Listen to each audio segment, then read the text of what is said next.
他往鸡蛋里注入自己的体液，40天后竟然制造出了一个诡异生物，甚至呢还会喷射某种毒液。但谁都没有想到，从这之后，大叔就突然断更消失了，没有任何消息，谁都不知道发生了什么事。大叔呢是一名俄罗斯炼金术士。实验开始，先找来了一颗未受精的鸡蛋，然后呢把自己的体液注射到了鸡蛋里，用胶带密封后放进了塑料盒，接着套上帽子用来保温，期间避免光照。40天后，大叔打开盖子，一股恶臭袭来。打开鸡蛋后，里面赫然出现一个黑不溜秋的东西。就在这时，这东西突然动了起来，朝大叔喷射了某种液体，手臂都被灼伤了。大叔吓坏了，一书本就给拍死了。看着血肉模糊的一滩，大叔怀疑制造出了一个异形，但是呢他并不放弃，决定继续实验，一次性做了5组进行对比。他穿上防护服，逐个打开，结果呢所有鸡蛋除了腐败以外，没有出现任何生命体。他也不知道哪个环节出了问题。之后的一段时间，他又做了很多实验，终于出现了一个看起来很完美的生命体。他把这东西放在水里饲养，头部还长出了一个类似触角的东西。几天后可以看到这东西变大了很多，敲击玻璃还会做出反应，甚至呢开始吃肉。肉丁刚放进去就被它吸进了体内。更奇葩的是，在给它喂食的时候竟然有触电的感觉，用万用表一测，果然有电。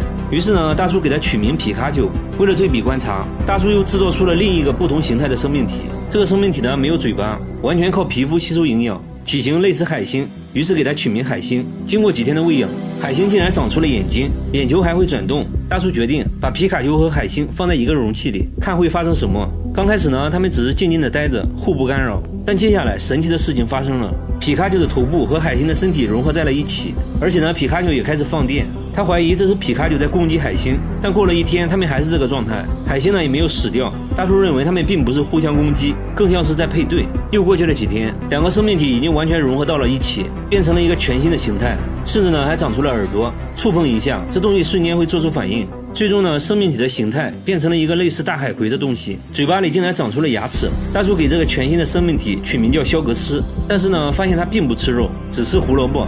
接着呢又过了几天，大叔发现肖格斯突然开始吃肉，并且呢对人类血液的味道非常敏感。随着肖格斯一点点长大，他开始不间断地吐出一些液体。为了搞清楚这到底是什么，大叔对水质采样检测，先测量了 pH 值，显示呢是一种碱性的液体。把液体倒进植物里，很快呢植物就枯萎了，说明肖格斯吐出的液体很有可能有毒。这天呢大叔突发奇想，放进去一条鱼，看会发生什么。没想到在鱼接触到肖格斯的一瞬间就死掉了。同时呢大叔也被电了一下。大叔用棍子刺激肖格斯，在肖格斯做出反应的瞬间，电压就发生了变化。也就是说，肖格斯结合了之前2个生命体的全部特征，会喷射毒液和放电。但谁都没有预料到，这竟然成了大叔发布的最后一期视频，之后就突然消失，没再更新过，谁都不知道发生了什么事。但很快有其他博主质疑他造假，还根据他的流程实验了好几次，鸡蛋除了逐渐腐烂以外，并没有产生任何生命体。他认为人类 DNA 不可能和鸡的 DNA 融合，这种方法是不可能创造出生命的。你认为大叔制作出来的生命体是真的吗？只需要把手按在100万美金上，最后一个把手拿开的就可以获得100万奖金。这是国外土豪哥举办的不能动挑战，挑战过程中竟然还有人尿了裤子。看到最后我是万万没想到，最后放手的人竟然是他。4位挑战者都信心满满，有人表示起码坚持个1星期，还有人说今天就算把手砍了也要拿走这100万。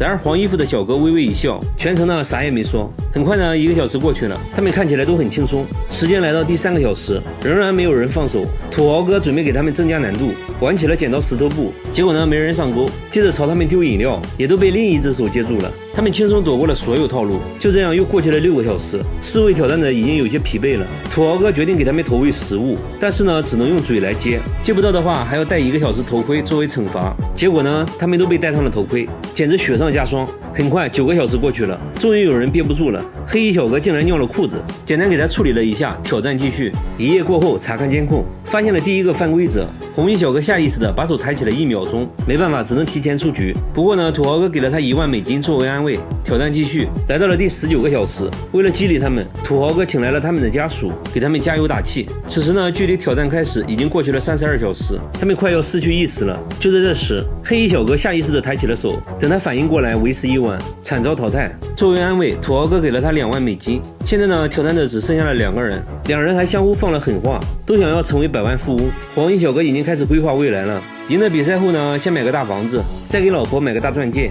黑衣小哥只表示要开一家餐厅，再把剩下的钱给父母，让父母安享晚年。时间来到36小时，戏剧性的一幕出现了。黑衣小哥在极度疲劳的情况下，不经意抬起了手，他突然意识到了严重性，心存侥幸的放了回去。这一幕被黄衣小哥看得一清二楚，没办法，黑衣小哥也出局了，只得到了3万美元的安慰奖。坚持了整整36个小时，黄衣小哥成了最后赢家，得到了全部奖金。大厨把牛奶灌进羊肺里，用来制作当地的豆腐。制作过程极其复杂，据说呢，只有有钱人才能吃得起。小哥尝了一口，反应非常耐人寻味。要制作这种美食，第一步先和面，然后呢醒发半小时。接下来把切好的洋葱倒入牛奶中，再把醒发好的面团也丢进去，然后呢开始洗面，一直揉搓20分钟。把面筋全部洗出来后，再把牛奶过滤一遍，就得到了充分混合好的牛奶面粉液体。在气管里插上漏斗，开始往羊肺里灌牛奶，每个肺泡里都充满了牛奶，整个羊肺肉眼可见的变大，颜色呢也逐渐变成了奶白色。这还没完，接着呢再加上一勺黑胡椒，然后重头戏来了，倒入一些花生油，最后用绳子把羊肺绑起来，接着放进锅里煮2个小时就可以了。就在等待的过程中，小哥发现这里的羊很特别，它们的尾巴很奇葩。小哥突然有个大胆的想法，大厨却表示羊尾巴也可以做一道特色美食。首先把尾巴割下来，均匀切成厚厚的薄片，然后再和羊肉混合在一起，加入各种调味料，搅拌均匀后，大厨取来了一坨大肠。没错，接下来就是做香肠，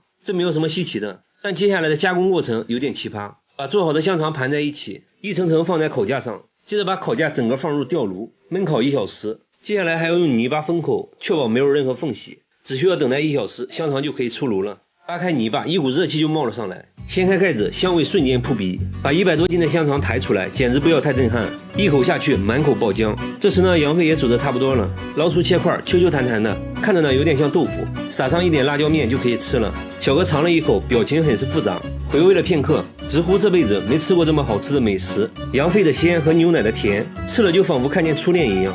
看着一桌乌兹别克斯坦的奇葩美食，小哥好吃的只会说我去。你学会了吗？他要挑战徒手把生鸡肉拍熟，没想到过程中意外不断，难度大大超乎了他的想象。在拍打了13万5千次后，看到鸡肉变熟的那一刻，感觉一切都值了。废话少说，挑战开始。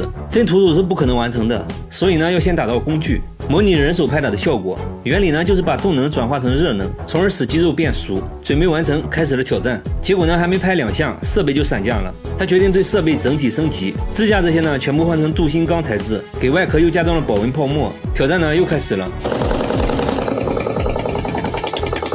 还没过多久，电机就冒烟了。鸡肉呢看起来也没有太多变化，但他并没有轻易放弃。很快呢又研制出了打斗机 2.0 版本，把电机换成了柴油机，拍打装置也换成了旋转的，可以看到效率明显快了很多。结果呢把鸡肉打成了肉泥，他还是大大低估了工程难度。总结原因是因为力道太大，才把鸡拍成了肉泥。所以呢现在需要一个速度快力道轻的打肉机。经过不懈的改造，工具终于是改完了。这次他使用了气凝胶保温材料包裹鸡肉，这样呢能把热量损失降到最低。内部再安装无线温度计，时刻监控鸡肉温度。接着呢挑战又开始了，很快温度就升高到了9度。就这样一直拍打了几个小时，来到了5万次，温度也上升到了33度。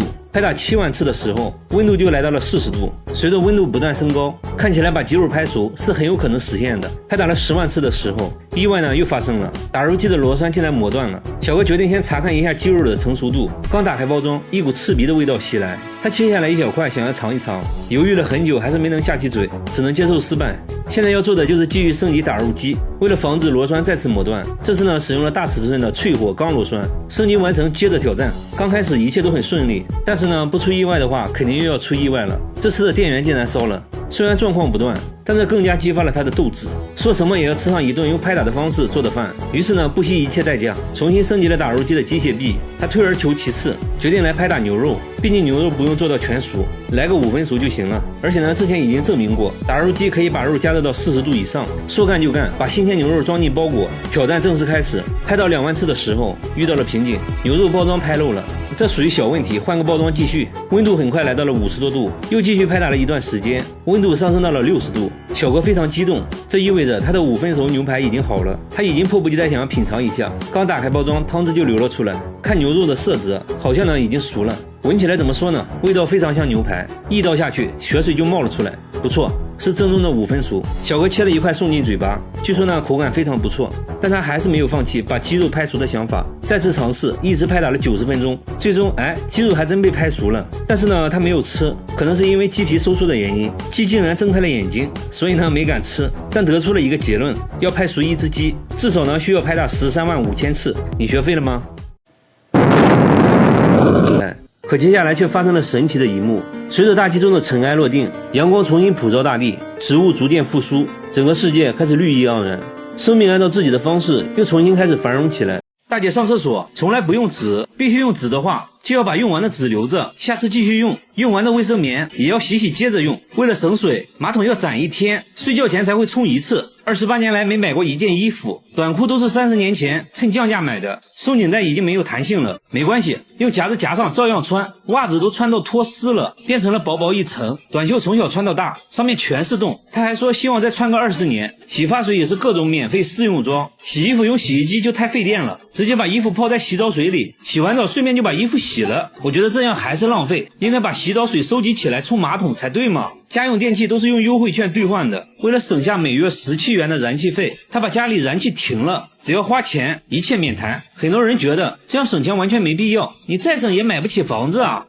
人家买了市中心的房子，还还完了贷款，家具全是垃圾箱里捡的，别人丢的瑜伽垫被他捡来当床。然而像他这样节俭的人，却准备请朋友来家里做客，那自然要提前准备了。首先要打扮一下，剪个美美的发型，剪刀还是上学时室友不要的，听说有家店在清仓处理，他决定挥霍一次，看中了一件10块钱的衣服，还想让老板再打个5折，接着掏出了一堆硬币。老板说我这都打骨折了，要不送给你吧。那太好了，我先把钱收起来。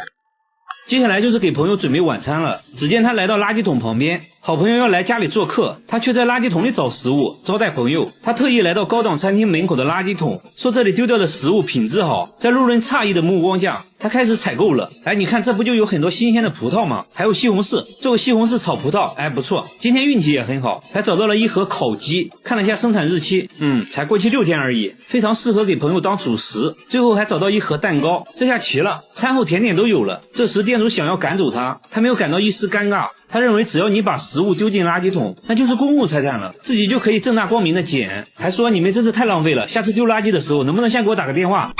社交牛 C 症无疑了。他回家后一般都是拿出食物直接开灶，但这次是招待朋友，他决定包装下摆个盘啥的，于是把捡来的食物全部倒进锅里搅拌一下，一份大锅菜就做好了。还说希望朋友会喜欢他亲手捡来的食物，朋友如期而至。他先给朋友介绍了自己从垃圾桶捡来的家具，自豪地说自己从来没买过家具。朋友都听傻了，露出了一副没见过世面的样子。但更让他们傻眼的还在后面。晚餐时间到，大姐拿出了捡来的食物，好朋友来家里做客，他却把从垃圾桶捡来的食物端上了餐桌，朋友根本看不出来是什么食材，小心翼翼尝了一口，表情复杂，又尝了一口，直摇头。另一个朋友说有那么夸张吗？一口下去一言难尽，问他食物从哪来的，大姐嘿嘿一笑，笑得朋友惊慌失措。不会吧，这也是捡的。朋友顿时肠胃翻滚，冲进了厕所。大姐贴心的说马桶没冲过，味儿可能有点大。这样好了，朋友吐得更厉害了。这还没完，大姐还要请朋友吃餐后甜点。朋友发现蛋糕已经被人咬过了一口，很明显也是捡来的，碍于面子还是决定尝一尝。确实不新鲜了。朋友打开冰箱找水喝，发现冰箱铺了一层报纸。大姐解释说捡来的食物有的包装比较脏，所以才铺上了报纸。朋友一听，那算了吧，我还是憋着回家喝吧。没一会儿朋友便离开了，以后估计不会再联系了。但我觉得大姐至少还挺坦诚的，其实她变得极度节俭也是有原因的。大姐说自己名牌大学毕业，本以为一辈子衣食无忧，没想到后来竟然失业了，这让她有了危机感，于是学会了省吃俭用的生存之道。据说每个月都能省下4000块，房贷都还完了。现在我终于知道自己为啥没买房子了。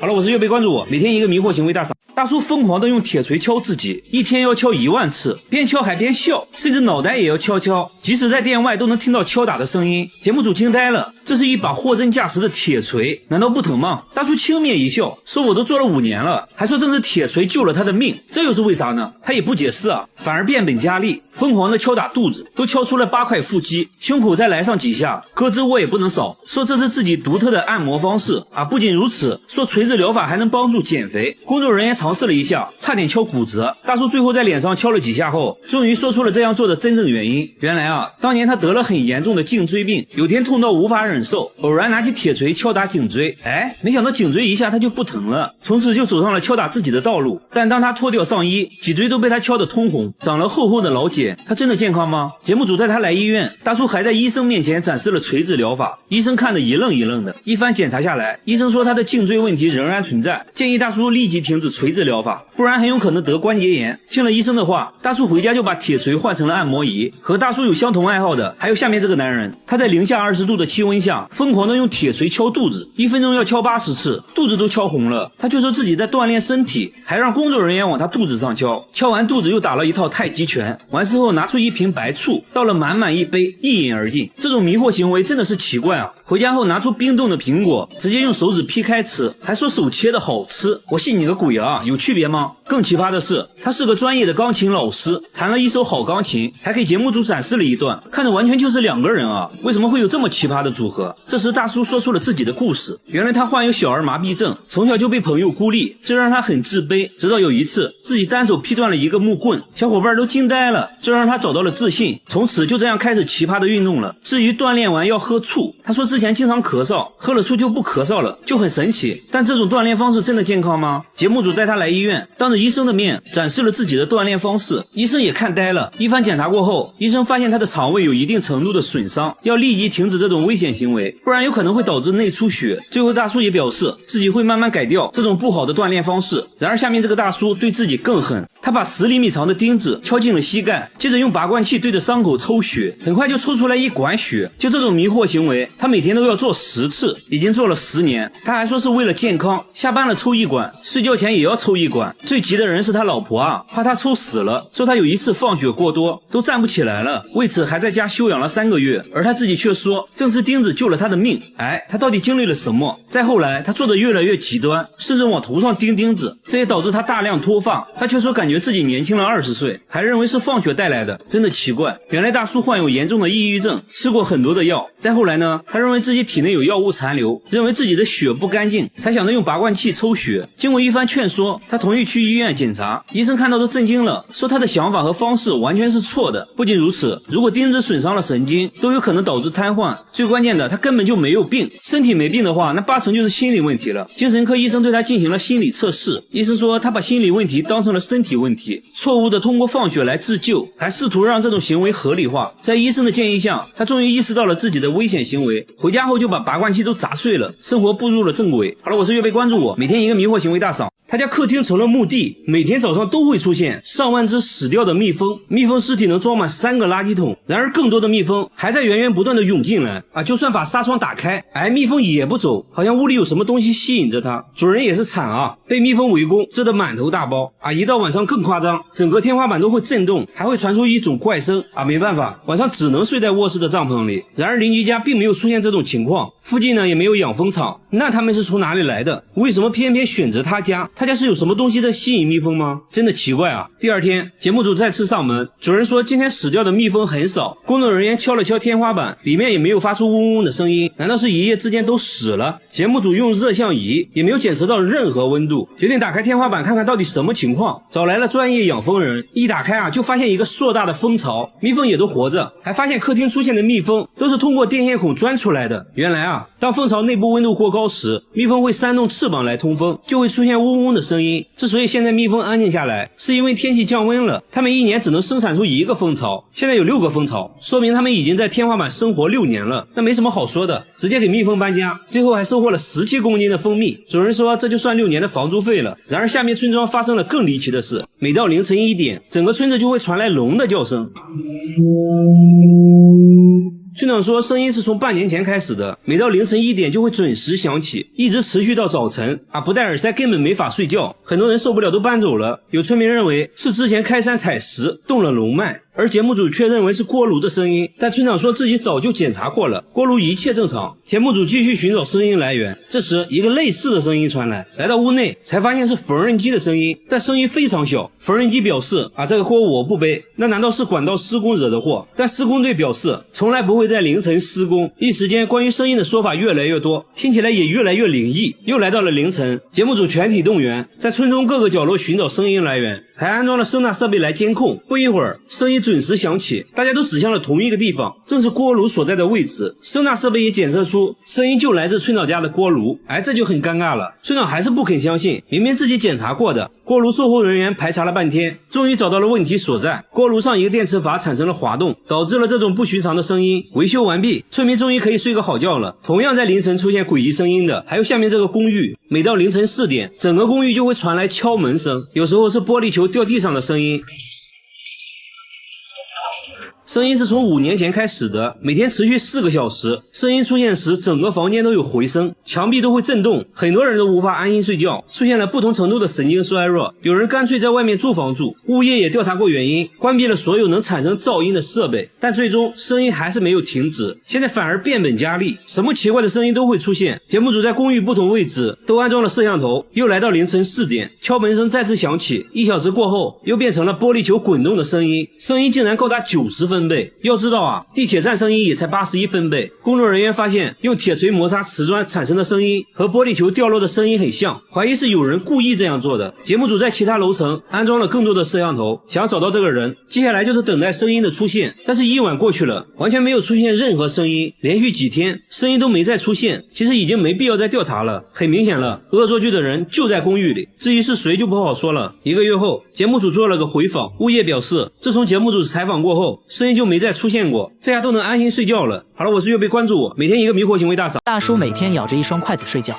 还要在枕边准备一双臭袜子，不这样做的话就会遭到邻居投诉，因为每到深夜，这座公寓就会传来怪异的声音，听起来像青蛙在叫，又像是什么东西在楼梯上跳，这让公寓住户都苦不堪言。大家循声来到一位住户家里，只见声音越来越大，打开灯后看到了让人哭笑不得的一幕，这声音原来是大叔在磨牙，磨的那叫一个响，嘴角还不停抽搐。大叔说自己磨牙已经20年了，牙都磨掉了半颗，以至于现在都无法咀嚼食物。妻子因为受不了这事，跟他离了婚。看着自己磨牙的录像，大叔表情凝重，没想到自己磨得那么深，磨得那么认真。朋友们也尝试帮他解决，等他磨牙的时候，脱掉袜子塞他嘴里，还会让他叼着一双筷子入睡，但都无济于事，磨牙反而越来越严重。也去过很多医院，结果把一个房间的嗜睡症患者都整失眠了。大叔也觉得很不好意思，大家又带他来到大医院，医生都说从没见过这么严重的磨牙患者，牙神经都快暴露出来了。随后检测他磨牙时的各项身体机能，医生发现在他睡觉时，舌头滚动阻塞了呼吸道，所以他只能张嘴呼吸，这应该就是他磨牙的原因。最后经过治疗，大叔总算是改掉了磨牙的习惯。大妈来买香蕉，商贩却觉得他有病，只见他拿香蕉在裤子上蹭2下，直接带皮一起吃，这把商贩看得目瞪口呆，问他为啥要吃香蕉皮，他也不解释，觉得香蕉皮不过瘾，直接吃起了生板栗，看样子味道也不错，2口就能吃下一个。卖了这么多年水果，商贩哪见过这个，直接送给他了一些。回家后他就把带皮的水果挨个洗干净，猕猴桃带皮吃，这个我还能接受，橘子他也带皮吃，哈密瓜也是，但更夸张的是连鸡蛋都带壳吃，这我就接受不了了。闺蜜都很担心她，叫她来吃顿好的改善一下，没想到放着一桌子美食不吃，大妈却吃起了闺蜜吃剩的蟹壳，边吃还边嫌弃，说螃蟹还是生的好吃，吃的不过瘾。接着又把闺蜜吃剩的鱼骨头用苏子叶包起来，几口就吃了下去。不得不说大妈嘴是真硬，到目前为止带皮的东西没有什么是大妈不能吃的，那她到底为啥要吃皮呢？大妈舔了舔嘴唇说，真的很好吃又有营养，这样吃了10多年了，身体也确实很健康，也没有什么消化道问题，但医生还是建议大妈少吃，不然很可能会损伤肠道，一定要吃的话最好中午吃。大妈在门上装了4把锁，还把电饭锅放在衣橱里，这么安全的家她却不住，整天推着婴儿车睡在公共厕所，婴儿车被严严实实包了起来，里面还时不时发出怪声，关键这大妈也没孩子，问她里面是什么，大妈一句话没说，转身快速离开了。等再次遇到她，大妈正在吃猫罐头，还往婴儿车里放了一点，突然里面就伸出一只毛茸茸的小手，这才看清楚，原来里面还有一只猫。夜幕降临，大妈就来到公共厕所准备睡觉，为啥有家不回，天天露宿街头呢？沟通了好长时间，大妈终于讲话了，说就算在外面冻死也不敢回去。家里那个怪东西一直跟着他，还一直偷自己的东西。家里到底有什么让他如此恐惧呢？大家提议跟他一起回家看看，毕竟人多势众。大妈同意了。来到门口，大家就隐隐感觉家里确实不简单。大门被他装了4把锁，挨个打开一看，里面还有一扇防盗门，上面还有2把锁。刚进来，大妈就赶紧用柜子挡住了门。屋里窗帘紧闭，没有一丝光亮。她甚至把电饭煲放在了衣橱里，说是怕有人偷。但真的有小偷吗？在大妈的同意下，大家安装了摄像机，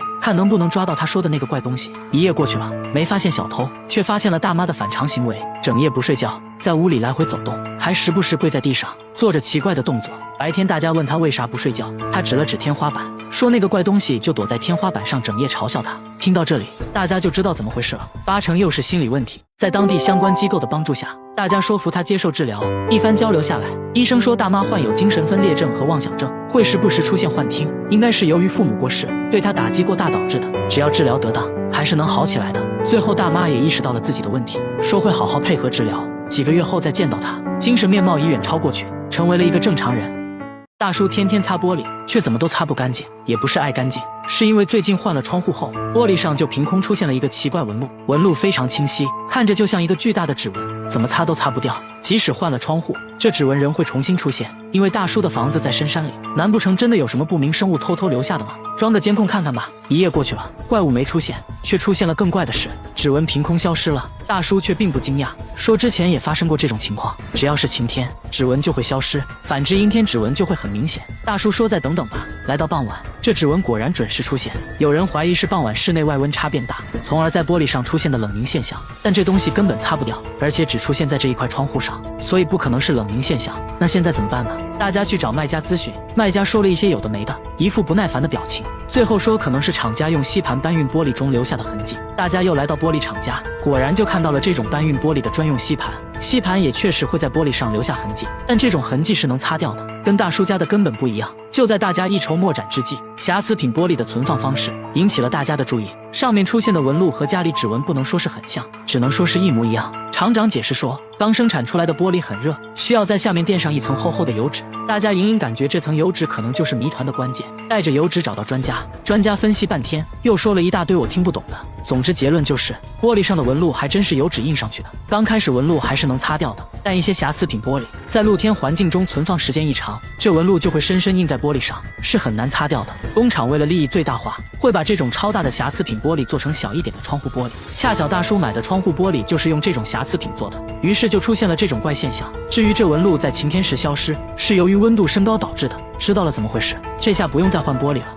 他给自家小香猪带上计步器，又装了个节食背带，准备给猪减肥。这只小香猪几个月就长到了180斤，2个男人都抱不起来，肚子都快碰到地板了，还长出了3下巴。本来是个迷你猪，结果现在一对比，主人变得很迷你。有次主人想要抱一下，就闪到了腰，实在没办法了，主人带他来到废品站，用这里的地磅来称重，整整180斤。这还是迷你小香猪吗？不是说好的长不大吗？想到当时卖家承诺的假一赔10，主人联系卖家售后，卖家表示可以赔10倍。首先把货退回来，我们重新给你发10只小猪仔。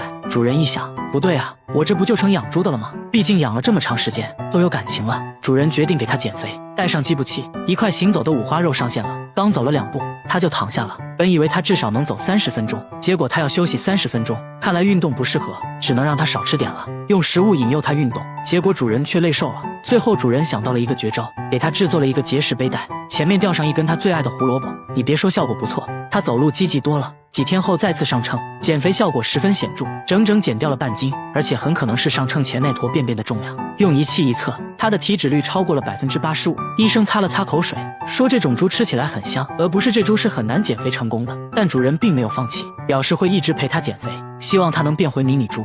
大妈用胶带把天花板的灯都封了起来，又在客厅放了4台空气净化器，24小时开着，说是为了保命。因为他家天花板一直飘来一股恶臭，闻着像腐尸的味道，把天花板上的孔洞封死后，臭味反而越来越大，连厨房上面也传来了恶臭。不过最臭的还要数卧室，一开门恶臭扑鼻而来。丈夫对于这种气味表示还好，因为他有鼻炎闻不到，但这可苦了大妈了，经常被熏得睡不着，不得已装上了4台净化器，但并没什么效果。天一亮他就出门，家里一刻都待不下去。为了搞清楚怎么一回事，专家用设备分别检测了天花板和厨房，数值都很正常。随后来到卧室，瞬间数值爆表，越靠近化妆台数值越大。化妆台上的一个小盒子引起了专家的注意。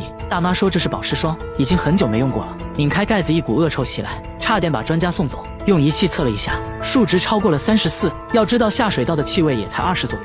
仔细一看，原来这保湿霜早就过期变质了。家里的恶臭就是从保湿霜里飘出来的。因为一直开着卧室的窗户，臭味就被吹得满屋都是，让他误以为是天花板上传来的。